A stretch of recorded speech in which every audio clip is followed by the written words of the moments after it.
السلام علیکم dear students, ایک بار پھر ہم آپ کی خدمت میں حاضر ہیں اپنے ایک نئے لیکچر نمبر 4 کے ساتھ، جس میں ہم آج آپ کے سامنے جو ہے ڈسکس کریں گے جو نظم ہے ہمارے پاس، جس کا عنوان ہے اسلامی مساوات، جس کو لکھا ہے مولانا الطاف حسین حالی نے۔ مشکل الفاظ کے معنی سب سے پہلے آپ کے سامنے یہاں پر ان کو بیان کرتے ہیں۔ ہماری آج کی اس نظم میں سے جو پہلا ہمارے پاس جو بند ہے، اس کا جو پہلا لفظ ہمارے پاس ہے وہ ہے دفتر الٹنا،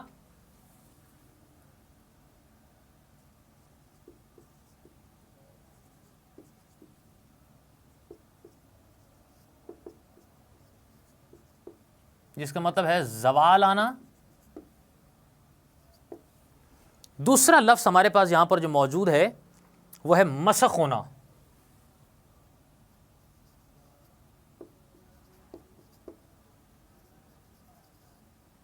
جس کا مطلب ہے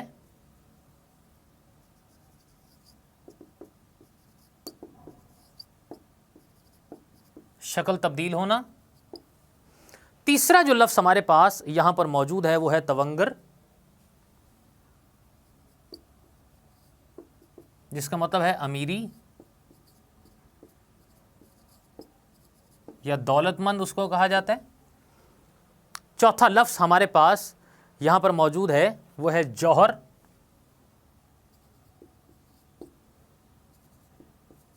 جس کا مطلب ہے خوبی۔ پانچواں جو لفظ ہمارے پاس ہے وہ ہے عقبہ،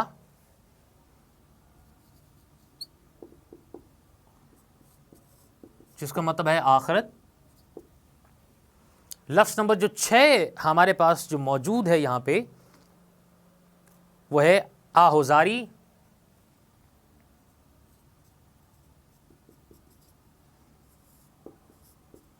جس کا مطلب ہے فریاد۔ لفظ نمبر 7 ہمارے پاس موجود ہے نفس پرستی،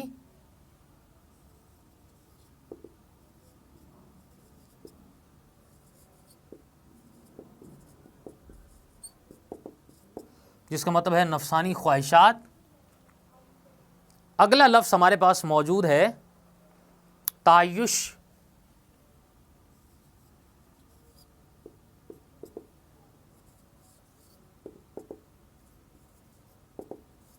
جس کا مطلب ہے عیش و عشرت۔ لفظ نمبر جو 9 ہمارے پاس ہے وہ ہے خواب غفلت،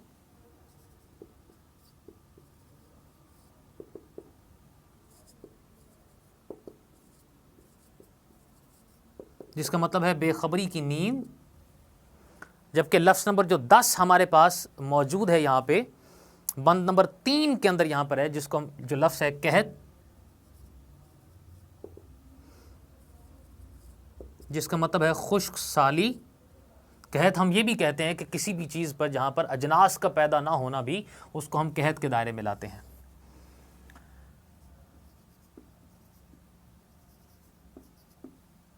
لفظ نمبر جو 11 ہمارے پاس یہاں پر ہے بند نمبر 3 کے اندر یہاں پر موجود ہے،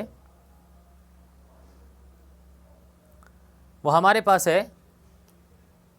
فصل خزاں،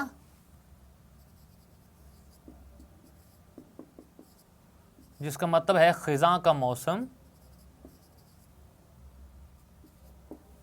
12واں لفظ ہمارے پاس یہاں پر موجود ہے وہ ہے بدحالی، جس کا مطلب ہم لیتے ہیں زوال۔ اگلا لفظ ہمارے پاس موجود ہے وہ ہے گلفشاں،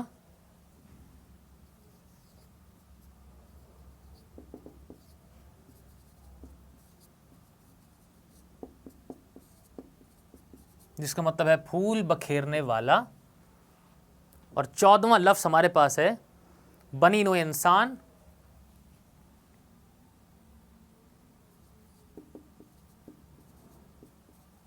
بنی نوع انسان سے مراد انسان ہی ہے، لیکن وہ انسان جو کہ اولاد آدم میں سے جس کو کہا جاتا ہے، یعنی کہ حضرت آدم علیہ السلام کی اولاد میں سے مراد انسان کو ہی کہتے ہیں۔ 9 ہم کہتے ہیں قسم کو،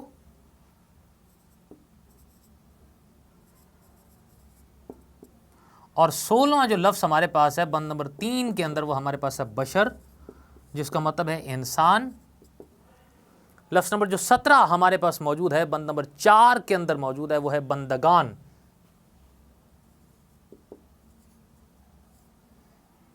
جس کا مطلب ہے بندہ کی جمع انسان.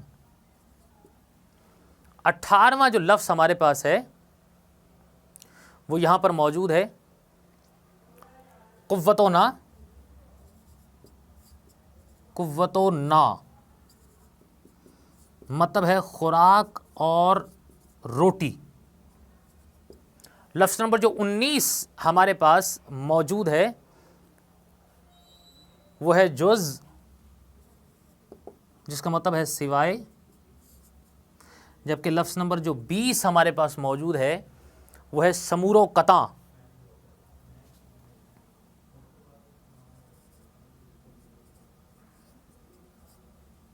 جس کا مطلب ہے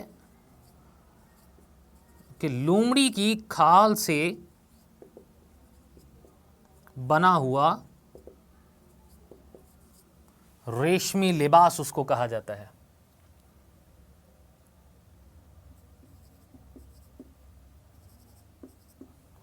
لفظ نمبر 21 ہمارے پاس جو موجود ہے یہاں پہ وہ ہمارے پاس ہے رشک،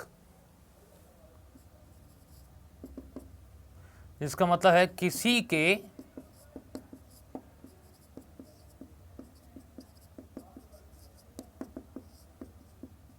برابر ہونے کی خواہش کرنا. اگلا لفظ ہمارے پاس ہے خلد. لفظ نمبر جو 22 ہمارے پاس ہے جس کا مطلب ہے جنت. جبکہ لفظ نمبر جو 23 ہمارے پاس ہے وہ ہے جنہ، جس کا مطلب ہے جنت کی جمع فردوس. لفظ نمبر جو اگلا ہمارے پاس جو لفظ ہے وہ یہاں پر موجود ہے گل و لالا.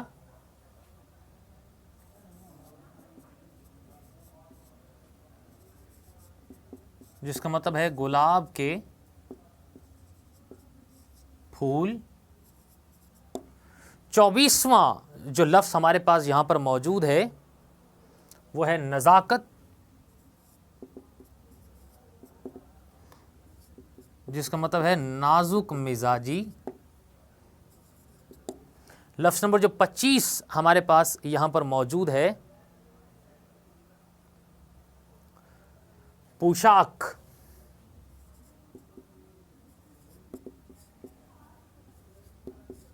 جس کا مطلب ہے لباس. لفظ نمبر جو 26 ہمارے پاس یہاں پر جو موجود ہے بند نمبر ہمارے پاس اگلا جس کے اندر ہم ڈسکس کریں گے بند نمبر 6 کے اندر جو ڈسکس کیا گیا ہے وہ ہے ہم جنس، جس کا مطلب ہے برابر کے لوگ. 27واں لفظ ہمارے پاس یہاں پر بند نمبر 6 کے اندر ہے وہ ہے تدبیر الٹی،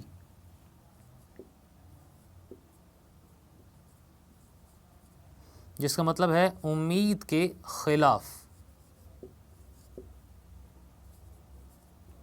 لفظ نمبر جو 28 ہمارے پاس وہ یہ ہے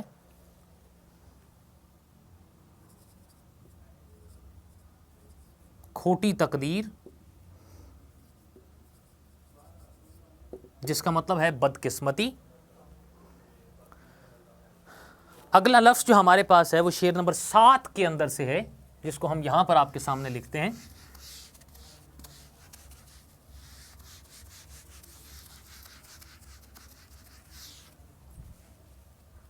بند نمبر 7 میں سے ہمارے پاس 29واں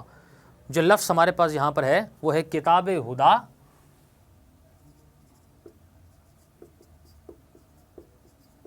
جس کا مطلب ہے ہدایت والی کتاب.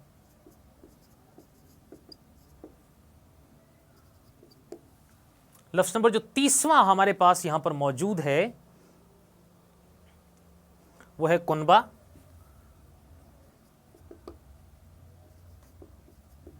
جس کا مطلب ہے خاندان. جبکہ لفظ نمبر 31واں ہمارے پاس ہے خالق دوسرا،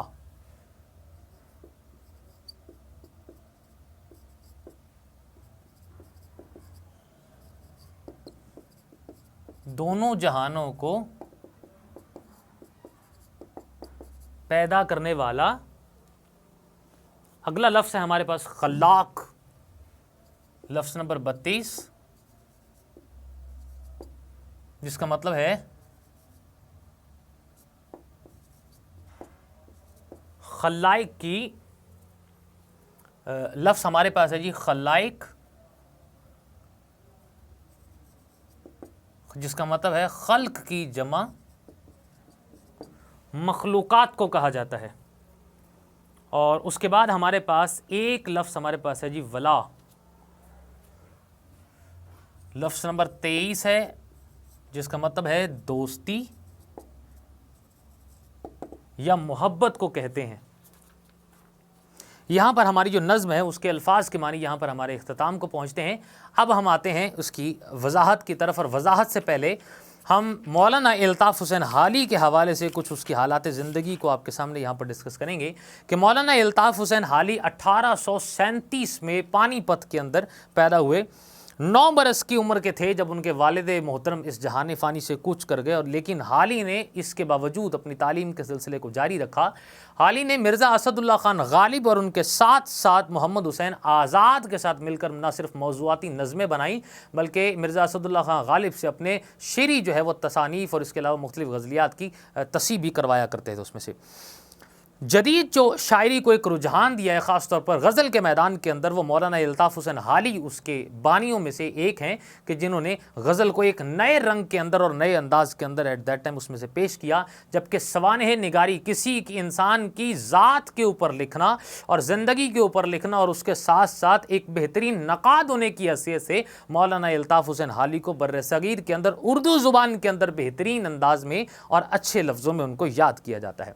مولانا الطاف حسین حالی کا ایک شاہکار مسدس حالی ہے جو انہوں نے اسلام کے اتار چڑھاؤ کے اعتبار سے انہوں نے اس کو لکھا اور اس کو بیان کیا. اور سر سید احمد خان سے جب یہ تذکرہ کیا گیا تو انہوں نے یہ کہا کہ قیامت کے دن اگر اللہ نے مجھ سے پوچھا کہ دنیا سے کیا لائے ہو تو میں جواب یہی دوں گا کہ حالی سے مسدس لکھوا کر لایا ہوں. یعنی کہ مسدس حالی سے مراد یہ ہے کہ جس کے اندر مد و جزر اسلام اور اسلام کے عروج و زوال کی داستان کو اس خوبصورت انداز کے اندر ڈسکس کیا گیا اور بیان کیا گیا ہے، اور شعری انداز کے اندر اس کو بیان کیا گیا کہ بر صغیر کے اندر ایک لمبے عرصے تک مختلف گھروں کے اندر مسدس حالی کو نہ صرف یاد کیا جاتا رہا بلکہ انتہائی سلیقے کے ساتھ ان کو پڑھا بھی جاتا رہا، اور اس کی جتنے بھی اسلام کے اعتبار سے کوئی بھی جتنے واقعات اس کے اندر بیان کیے گئے تھے ان کو بھی بہترین انداز کے اندر نہ صرف ڈسکس کیا گیا ہے بلکہ جدید خیالات کی طرف ہمیں بتاتا ہے، اور مسلمانوں کی عہد رفتہ کو بھی یاد دلاتا ہے، اور زوال کی داستان کو بھی یہاں پر اس میں رقم کیا گیا ہے. مولانا الطاف حسین حالی کی جو کتابیں ہیں ان کے اندر خاص طور پر حیات جاوید، یادگار غالب، مقدمہ شعر و شاعری اور مسدس حالی ہے کہ جن کو انہوں نے لکھا، اور اپنے علمی کاوشوں کی بدولت وہ ہمیشہ بر صغیر کے اندر اردو ادب کے میدان میں ہمیشہ چھائے رہے. اور یہ چمکنے والا جو ستارہ ہے 1914 کے اندر اس جہان فانی سے کوچ کر گیا. یہاں پر یہ جو لکھا گیا ہے ایک جو غزل یہاں پر بیان کی نظم جو بیان کی گئی ہے جس کا عنوان یہاں پر رکھا گیا کہ اسلامی مساوات، ہم اس کے پہلے بند کے اندر آنے سے پہلے یہ ڈسکس یہ کریں گے کہ اس کے اندر بیان کیا گیا ہے. سو اس کے اندر مسلمانوں کے زوال کی داستان کو بہت ہی زیادہ احسن انداز کے اندر بیان کیا، آپ کے سامنے یہاں پر اس کو بیان کرتے ہیں. اس کے پہلا جو بند ہے اس کے اندر یہ ڈسکس کیا گیا کہ کسی قوم کا جب الٹتا ہے دفتر تو ہوتے ہیں مسک ان میں پہلے تونگر، کمال ان میں رہتے ہیں باقی نہ جوہر، نہ عقل ان کی ہادی نہ دین ان کا رہبر، نہ دنیا میں ذلت نہ عزت کی پرواہ، نہ عقبہ میں دوزخ نہ جنت کی پرواہ. شاعر بنیادی طور پر اس میں یہ بات بیان کرتا ہے کہ جب بھی کسی قوم پر زوال آتا ہے تو اس کے امراء کے اندر سب سے پہلے بگاڑ شروع ہوتا ہے. سو ابتدا وہیں سے ہوتی ہے کیونکہ جتنے بھی حکمران اور اعلیٰ درجے پر جو فائز حکمران ہوتے ہیں جو ملک کے نظم و نسق کو چلا رہے ہوتے ہیں سو ان کے اندر سست روی کا شکار ہوتے ہیں، اور وہ جب پہلے آرام پرستی کے اندر آ جاتے ہیں تو سمجھیے کہ قوم زوال کا شکار ہو جاتی ہے. کیونکہ اس کی بنیادی وجہ یہ ہے کہ جب مخلوق کی انہوں نے خدمت نہیں کرنی ہے، جب اللہ تعالیٰ کی جو صدا ہے اس کو انہوں نے اس پر دھیان نہیں دینا ہے اور اپنی عیش و عشرت کے اندر اور عیش و نشاط کے اندر ہمیشہ غرق رہنا ہے، سو ایسی صورتحال کے اندر مخلوق کی جانب جانب جب توجہ ہٹ جاتی ہے تو مخلوق زوال کا شکار ہو جاتی ہے. عدل و انصاف جب نہیں قائم رہتا، مساوات کا جب درس ختم ہو جاتا ہے اور اقربا پروری کا جب آغاز ہو جاتا ہے تو ایسی صورتحال کے اندر ملک ہمیشہ معاشی پریشانی کے ساتھ ساتھ سماجی بدحالی کا بھی شکار ہو جاتا ہے اس میں سے. اور یہی وجہ ہے کہ دنیا کے اندر مولانا الطاف حسین حالی اپنے اس مصرے کے اندر اس بات کو بیان کرتے ہیں کہ کسی بھی قوم کے زوال کی داستان کا آغاز ہمیشہ تب ہوتا ہے جب اس کے حکمران انتہائی زیادہ سست روی کا شکار ہوتے ہوئے آرام پرست ہو جائیں اور ملک کے نظم و نسق کی جانب اپنا دھیان ختم کر دیں. سو وہاں پر زوال کا سلسلہ اس کا آغاز ہو جاتا ہے اور وہاں پر نہ تو ان کو کوئی ہدایت دینے والا ہے، نہ ہی ان کی کوئی رہنمائی کرنے والا ہے، اور نہ ہی کوئی ایسا رہبر ہوتا ہے جو کہ ان کو راہ راست پر مسلسل اور مستقل انداز کے اندر ان کو رکھتا رہے. لہٰذا ایسی صورتحال کے اندر حالات وہیں پر خراب ہو جاتے ہیں اور حکمران بھی ایسے آتے ہیں کہ نہ تو دنیا کے اندر ان کو عزت کی پرواہ، نہ دولت کی پرواہ، نہ دنیا کے اندر دوزخ کی پرواہ، نہ آخرت کے اندر جنت کی پرواہ. سو ہر لحاظ سے بے نیاز ہو کر وہ اپنی ہی مستی کے اندر رہتے ہیں اور یہی وجہ ہے کہ قوم ہمیشہ زوال کا شکار ہو جاتی ہے. جس کے بارے میں اقبال بھی کہتے ہیں کہ خدا نے آج تک اس قوم کی حالت نہیں بدلی، نہ ہو خیال جس کو آپ اپنی حالت کے بدلنے کا، کیونکہ حالتیں ہمیشہ انسان تبھی بدلتی ہیں کسی قوم کی جب کسی قوم کو اپنی حالت کو خود بدلنے کا احساس پیدا ہو، اور جب انسان خود اپنے اندر کو تبدیل کرتا ہے تو اسی طریقے سے حالات خود بخود بدلنا شروع ہو جاتے ہیں. سو پہلے بند کے اندر مسلمانوں کے زوال کی داستان اور خاص طور پر 1857 کی جنگ آزادی کے بعد مسلمان جس زبو حالی کا شکار تھے، اس زبو حالی کے شکار کی ایک داستان کو انتہائی خوبصورت اور شعری انداز کے اندر رقم کرتے ہوئے مولانا الطاف حسین حالی مسلمانوں کی یہاں پر زوال کی داستان کو ڈسکس کر رہے ہیں اور شعری انداز کے اندر زیادہ بیان کر رہے ہیں. اور پھر یہ بھی بات بیان کر رہے ہیں کہ یہ جو ایک گیپ آ چکا ہے امیر کے اندر اور غریب کے اندر، امراء کے اندر، محکوم کے اندر اور حاکم کے اندر، سو اس وجہ سے بھی ہمارے ہاں بر صغیر کے اندر جو ہے تمام مسلمان زوال کا شکار ہو گئے. اگلا ہمارے پاس یہاں پر جو شعر ہے وہ یہ ہے کہ نہ مظلوم کی آہزاری سے ڈرنا، نہ مفلوق کے حال پر رحم کرنا، ہوا و ہوس میں خودی سے گزرنا، تعیش میں جینا نمائش پہ مرنا، صدا خواب غفلت میں بے ہوش رہنا، دم نزا تک خود فراموش رہنا. سو بنیادی طور پر شاعر یہاں پر یہ بات بیان کر رہے ہیں کہ جتنے بھی امراء اور حاکم ہیں وہ کسی کی مظلوم کی بد دعا سے ڈرتے نہیں ہیں. ظالم ہمیشہ مظلوم پر ظلم کرتا ہے لیکن اس کی بد دعا سے ہمیشہ کنارہ کشی اختیار کرتا ہے. اور ایسی صورتحال کے اندر کوئی بھی اگر بھوکا ہے، بیمار ہے، لاچار ہے، بے بس ہے، آہو بقا کر رہا ہے، تکالیف کے اندر ہے، لیکن ساری کیفیات کے باوجود اگر اس پر رحم نہ آ رہا ہو تو ہم اس حکمران کو ظالم حکمران تصور کرتے ہیں، اور وہ حقیقی طور پر بھی ظالم حکمران ہوتا ہے جسے اپنی رعایا کی تنگی اور تکلیف کا بالکل بھی احساس نہیں ہوتا. دوسرے مصرے شعر کے اندر یہ بات بیان کی گئی کہ ہوا و ہوا میں خودی سے گزرنا، تعیش میں جینا نمائش پہ مرنا، کہ عیش و نشاط کے اندر اپنی زندگی کو بسر کر دینا اور ہمیشہ جو ظاہری نمود و نمائش ہے اس کے اوپر اپنی زندگی کو اکتفا کرنا، اور ہمیشہ عیش و نشاط کے اندر اور شراب و کباب کی محافل کو اس کے اندر جو ہے وہ سرگرم رہنا اور اسی کے اندر اپنی زندگی اور اپنے قیمتی وقت کو ضائع کرنا اور مخلوق خدا کی طرف دھیان نہ دینا اور ان سے غافل رہنا، اور جتنے ان کے مسائل ہیں ان مسائل کو حل کرنے کی بجائے اپنی زندگی کو خوش و خرم طریقے سے گزار دینا اور مسرت و شادمانی صرف اور صرف ظاہری نمود و نمائش کے اندر ڈھونڈتے ہوئے اپنی زندگی کو گزارنا. یہاں پر یہ بات کا تذکرہ کر رہے ہیں اور خاص طور پر تذکرہ کر رہے ہیں مغلیہ خاندان کے اس دور کا کہ جس کے اندر عیش و نشاط کے اندر انہوں نے اپنی زندگی کو گزار دیا اور حکومت کی طرف اور سلطنت کی طرف دھیان نہ دیا، جس کا نقصان یہ ہوا کہ انگریز ہمارے اوپر یہاں پر قابض ہو گئے اور قابض ہو جانے کی بنیاد پر ہمیں بر صغیر سے ہاتھ دھونا پڑا اور پھر اپنی آزادی کے لیے ایک طویل عرصہ تک ہم نے کوشش کی اور تگ و دو کی اور پھر جنگ آزادی کو بھی لڑا، لیکن ہمیں وہ مقام اور وہ کامیابی حاصل نہیں ہوئی اور وہ ہمیں عیش و نشاط حاصل نہیں رہا جو بر صغیر کے اندر مسلمانوں کو ایک لمبے عرصے تک ہمیشہ سے رہا اور جس کی بنیاد پر وہ ناز کیا کرتے تھے. گویا امراء کا دھیان جیسے ہی ختم ہو جاتا ہے ظاہری نمود و نمائش کی طرف وہ پلٹ جاتے ہیں، مصائب اور پریشانیوں کو ختم کرتے اور ان کو بھلاتے ہوئے عوام کو اور ان کے مسائل کو پس پشت ڈالتے ہوئے اپنے ہی ہمیشہ خواہشات کی تکمیل میں لگے رہتے ہیں. سو مسائل کا آغاز وہیں پر ہوتا ہے. سو اس وجہ سے یہاں پر مولانا الطاف حسین حالی یہ بات کر رہے ہیں کہ تعیش کے اندر اور نمود و نمائش کے اندر انہوں نے اپنی زندگی کو گزارا اور ہمیشہ خواب غفلت کے اندر رہے، نیند کی آغوش کے اندر ہمیشہ سے بے ہوش رہے اور جب ان کے اوپر موت کا وقت قریب آیا سو تب وہ بالکل بھی خاموش ہو چکے تھے، کیونکہ ان کے پاس کہنے کو کچھ نہیں تھا، کوئی ایسی بات، کوئی ایسا شکوہ جس کو وہ کر سکتے، کیونکہ اپنی غلطیاں ان کی اتنی زیادہ تھیں کہ جس کی بنیاد پر موت کے وقت بھی ان کا مکمل طور پر ہوش میں نہیں ہوتے اور اس دنیا سے چلے جاتے ہیں، اپنی مخلوق کو تنگ چھوڑ کر، اور حالت زار کے اوپر رحم نہیں کھاتے اور ہمیشہ انہیں مصیبت اور پریشانی میں مبتلا کرتے ہیں، اور اس طریقے سے پوری کی پوری جو مخلوق خدا ہے وہ پریشانی کے عالم میں مبتلا ہوتی ہے اور ہمیشہ پریشانیوں میں رہتی ہے۔ شعر نمبر 3 یہاں پر جو بیان کیا گیا وہ یہ ہے کہ پریشان اگر قحط سے ایک جہاں ہے تو بے فکر ہیں کیونکہ گھر میں سما ہے، اگر باغ امت میں فصل خزاں ہے تو خوش ہے کہ اپنا چمن گل فشاں ہے، بنی نوع انسان کا حق ان پہ کیا ہے، وہ ایک نوع بشر سے خدا ہے۔ سو شاعر یہاں پر یہ بات بیان کر رہے ہیں مولانا الطاف حسین حالی کہ اگر ایک مسلم امت، اگر مخلوق خدا، اگر ایک سلطنت کی رعایا پریشانی میں ہے، مصیبت میں ہے، دکھ میں ہے، تکلیف میں ہے، غریبوں کی تعداد بڑھتی جا رہی ہے، عدل و انصاف نہیں ہو رہا ہے، مساوات کی تقسیم پر جو ہے بہت زیادہ مسائل کریٹ ہو رہے ہیں، ایک تفریق پیدا ہو چکی ہے، ایک گیپ کریٹ ہو چکا ہے امیروں کے اندر بھی اور غریبوں کے اندر بھی، طبقاتی طور پر تقسیم ہو چکی ہے، مادیت پرستی کے اندر دنیا پڑ چکی ہے، لیکن ایسی صورتحال کے باوجود اگر حکمران جس کے اپنے محل کے اندر عیش و نشاط کا سما موجود ہے، جہاں ہر طرف ایک جشن کا سما موجود ہے، سو اسے مخلوق خدا سے کسی بھی قسم کا کوئی سروکار نہیں ہے، تو اس لحاظ سے یہ بات بیان کر رہے ہیں کہ حاکم مکمل طور پر بے فکر ہے، لیکن باغ امت کا جو ہے وہاں پر فصل جو ہے وہ بہار کی بجائے خزاں کی آ چکی ہے، مطلب باغ اجڑ چکا ہے، ہر ایک مسلمان پریشان ہے، ہر ایک انسان جو بادشاہ ہے اس کو برے الفاظ کے ساتھ اس کو یاد کر رہا ہے،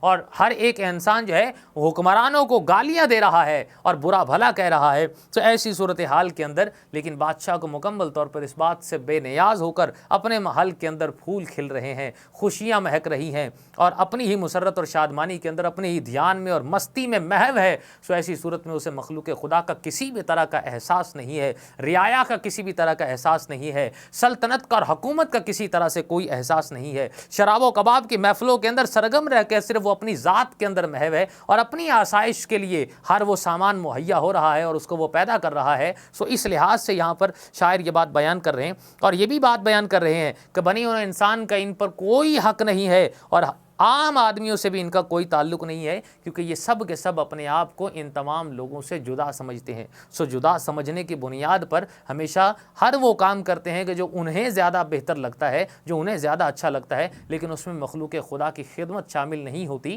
مخلوق خدا کا خیال شامل نہیں ہوتا۔ سو اس وجہ سے یہاں پر شاعر جو ہے وہ تذکرہ کر رہے ہیں مولانا الطاف حسین حالی، اور مسلمانوں کی ذب و حالی کا شکار کرتے ہوئے جہاں پر بیان کرتے ہیں، اور اسی طریقے سے وہاں پر حکمرانوں کے جو ظلم ہے اور حکمرانوں کا جو آسائش ہے اور آرام پرستی اور مادیت پرستی ہے، اس کا بھی یہاں پر تذکرہ کرتے ہوئے دونوں طرح سے کیفیات کا تذکرہ کرتے ہوئے یہاں پر نظر آتے ہیں۔ چوتھے شعر کے اندر یہاں پر یہ بات بیان کی گئی بند کے اندر کہ کہاں بندگان ذلیل اور کہاں وہ، بسر کرتے ہیں بے غم قوت و نہ وہ، پہنتے نہیں جز سمور و قطع وہ، مکان رکھتے ہیں رشک خلد جنا وہ، نہیں چلتے وہ بے سواری قدم بھر، نہیں رہتے بے نغمہ و ساز دم بھر۔ شاعر بنیادی طور پر یہاں پر یہ بات بیان کر رہے ہیں کہ قوم کے جو حاکم ہیں وہ عوام کو بہت زیادہ ذلیل سمجھتے ہیں، جو بندگان خدا ہے، جو اللہ تعالیٰ کے جو جس مخلوق ہے بیسیکلی، جس کو ہم مخلوق خدا بھی کہتے ہیں، خلق خدا بھی کہتے ہیں، وہ کہتے ہیں کہ ہمارا اور ان کا کسی بھی قسم کا کوئی موازنہ نہیں ہو سکتا۔ سو امراء کا اور فقراء کا کبھی ایک طرح سے موازنہ نہیں ہو سکتا ہے۔ کیوں؟ اس کی بنیادی وجہ وہ امارت کو سمجھتے ہیں، وہ دولت کو سمجھتے ہیں، وہ امیری کو سمجھتے ہیں، اور یہ کہتے ہیں کہ روپیہ، پیسہ اور مال و دولت کی بنیاد پر ایک بہترین تفریق پیدا ہو جاتی ہے، جس کی بنیاد پر امراء اپنے آپ کو ہمیشہ عزیز تر سمجھتے ہیں اور اعلیٰ و رفع مقام پر سمجھتے ہیں، جبکہ فقیر غربت کی بنیاد پر ان کو جو ہے وہ کمتر درجہ دیا جاتا ہے۔ سو اس لحاظ سے یہ بھی بات بیان کر رہے ہیں، اور دوسری بات یہ بھی کہی جاتی ہے کہ امراء کو چونکہ کھانے پینے کے حوالے سے کسی بھی قسم کی کوئی فکر نہیں ہوتی ہے اور وہ ہمیشہ عمدہ اور قیمتی اور ریشمی لباس کو پہنا کرتے ہیں، سو اس لحاظ سے یہاں پر یہ بات کر دے، اور سواری کے بغیر وہ قدم بھر نہیں چلتے ہیں، اس لیے یہاں پر وہ کہتے ہیں کہ انہیں کسی بھی قسم کا کوئی احساس نہیں ہے، اور یہ کہا جاتا ہے کہ جب احساس چلا جاتا ہے تو وہ امت اور وہ قوم، وہ سلطنت اور وہ ملک وہ زوال کا شکار ہو جاتی ہے۔ سو زوال کا آغاز ہمیشہ تبھی پیدا ہوتا ہے جب ہمارے اندر سے اخوت اور محبت اور ہمدردی اور مساوات کا جذبہ ختم ہو جائے، جب ہمارے اندر سے عدل و انصاف ختم ہو جائے، جب اس کی جگہ ناانصافی لے لے، جب اس کی جگہ ظلم لے لے، جب اس کی جگہ حق کو مارنا لے لے۔ سو ایسی صورتحال کے اندر مسائل ہمیشہ تبھی آتے ہیں، اور وہ تمام جو خلق خدا ہے وہ ہمیشہ برے لفظوں کے اندر اللہ تعالیٰ کو یاد کرتی ہے، اور حکمرانوں کے لیے برے الفاظ نکالتے ہوئے ان کو یاد کرتی ہے، اور ان کے لیے ہمیشہ سے بد دعائیں کرتی ہے۔ اور پھر وہ وقت دور نہیں ہوتا کہ جب مسائل اتنے زیادہ بگڑ جاتے ہیں، حالات اتنے زیادہ خراب ہو جاتے ہیں، پھر کوئی اور نئی قوم اٹھتی ہے اور اس کے اوپر اس کا تختہ الٹ کر اس پر قابض ہو جاتی ہے، اور وہ قوم ایک لمبے عرصے کے لیے بلکہ صدیوں کے لیے ان کے ظلم کے نیچے آ جاتی ہے، اور پھر زندگی بھر کے لیے ظلم کی اس چکی میں پستی رہتی ہے اور غلام بن کر رہ جاتی ہے۔ سو اس لحاظ سے ہمارے یہاں امت مسلمہ کی زبوں حالی کا شکار بر صغیر کے مناظر کی تصویر کشی کرتے ہوئے مولانا الطاف حسین حالی نظر آتے ہیں، اور یہ بھی بات بیان کرتے ہیں کہ امراء اور غرباء کے اندر جو بنیادی ایک فرق ہے وہ امارت کا ہے اور وہ دولت کا ہے، جس کی بنیاد پر امراء کو بہت بڑا ناز ہے اور غرباء ہمیشہ پریشانی اور مسائل میں مبتلا رہتے ہیں۔ بند نمبر 5 کے اندر جو بات ڈسکس کی گئی ہے، ہمارے پاس بند نمبر 5 کے اندر یہ بات کہی گئی ہے کہ کمر بستہ ہیں لوگ خدمت میں ان کی، گل و لالا رہتے ہیں صحبت میں ان کی، نفاست بھری ہے طبیعت میں ان کی، نزاکت سو داخل ہے عادت میں ان کی، دواؤں میں مشک ان کی اٹھتا ہے ڈھیروں، وہ پوشاک میں عطر ملتے ہیں سیروں۔ شاعر یہاں پر ان کی امارت کی ایک کیفیت کو بیان کرتے ہوئے یہ نظر آتے ہیں اور یہ بات بیان کرتے ہیں کہ جو امراء ہیں ان کی خدمت میں ہر دم لوگ ہاتھ باندھے کھڑے رہتے ہیں اور قطار اندر قطار کھڑے رہتے ہیں، اور اس کے ساتھ یہ بھی کہا کہ ہر لمحے ان کے لیے پھول جو ہیں جن کی ہر طرف سے خوشبو آ رہی ہوتی ہے، سو اس کی صحبت میں رہتے ہیں۔ سو گل و لالا سے مراد حسین و جمیل اور خوبصورت وہ لوگ ہیں جو ان کی موجودگی کے اندر اور ان کی آنکھوں کو تراوت بخشنے کے لیے ہمیشہ ان کی خدمت میں کمر بستہ رہتے ہیں۔ اور دوسری بات یہ بھی بات کی کہ نفاست اور نزاکت کا ان کا عالم یہ ہے کہ ان کے وجود کے اندر سے ہر دم جو ہے وہ صفائی اور ستھرائی رہتی ہے، اور وہ خوبصورت اور زرق پر جو ہے وہ لباس اس ٹائم پہ جو ہے وہ پہنتے ہیں 24 گھنٹے کے لیے، اور اس کے ساتھ ساتھ ان کے دواؤں کے اندر سے بھی عطر کی جو ہے وہ خوشبو آ رہی ہوتی ہے، اور لباس کے اندر سے بھی مکمل طور پر خوشبو آ رہی ہوتی ہے۔ اس کی بنیادی وجہ یہ ہے کہ مسلسل اپنے کپڑوں کے اوپر وہ عطر پھینکتے رہتے ہیں اور خوشبو سے جو فضا کو بھی معطر کرتے رہتے ہیں، اور خود بھی اس معطر بھری جو ہوا اور فضا ہے اس سے محظوظ ہوتے رہتے ہیں۔ تو شاعر بنیادی طور پر اس میں یہاں پر تذکرہ کر رہے ہیں امراء کی امارت کا اور دولت کا، کہ جس جاہو جلال کے ساتھ اور جس شان کے ساتھ یہاں پر رہ رہے ہیں، ایسی صورتحال کے اندر یہ بھی دیکھا جاتا ہے کہ تاریخ کے اندر اگر دیکھا جائے تو جلال الدین اکبر نے جب یہ ایک نیا مذہب دین الہی کے نام سے جاری کیا تھا، اور جب وہ پالکی میں نکلتا تھا تو خواتین کی ہتھیلیوں کے اوپر پاؤں رکھ کر وہ آگے چلا کرتا تھا۔ سو نفاست کا، نزاکت کا اور آرام پرستی کے ساتھ ساتھ عیش و نشاط کا یہ عالم تھا۔ اس کے ساتھ ساتھ آپ یہ دیکھیں کہ فوج جب کسی بھی جنگ کے لیے روانہ ہوتی تھی تو ایسی صورتحال کے اندر وہ بھی پالکیوں کے اندر جاتے تھے، شراب و کباب کی محافل بھی وہاں پر جمع کرتی تھیں، اور ایسی صورتحال کے اندر کس ملک جو ہے وہ ترقی کبھی بھی نہیں کر سکتا، کامیابی کے زینے کبھی نہیں چڑھ سکتا اور اپنی کامیابی اور منزل کو حاصل نہیں کر سکتا، کیونکہ ایسی صورتحال کے اندر مسلمان یا کوئی بھی قوم ایسی ہو وہ ہمیشہ سے زوال کا شکار ہو جاتی ہے، پریشانیوں کا شکار رہتی ہے، تب تک رہتی ہے جب تک وہ اسلامی اصولوں کو پھر عمل پیرا نہیں ہوتے، جب تک وہ اسلامی اصولوں کو اپنی زندگی کا شعار نہیں بناتے ہیں، اور جب تک وہ اپنی زندگی کے اندر صبر سے کام لیتے ہوئے جفاکشی کے ساتھ محنت نہیں کرتے ہیں، اور جب قوم کا ہر ایک فرد محنت کرتا ہے اور ہر ایک عامر جو لوگ ہیں بیسیکلی جو حکمران ہیں وہ بھی اس قوم کا ساتھ دیتے ہیں اور اس کا خیال رکھتے ہیں، تو ایسی صورت کے اندر ملک لازمی طور پر ترقی کرتا ہے اور اس کی کایا پلٹ سکتی ہے اس لحاظ سے۔ اگلا شعر یہاں پر جس کو یہاں پر بیان کیا گیا وہ یہ ہے کہ یہ ہو سکتے ہیں ان کے ہم جنس کیوں کر، نہیں چین جن کو زمانے سے دم بھر،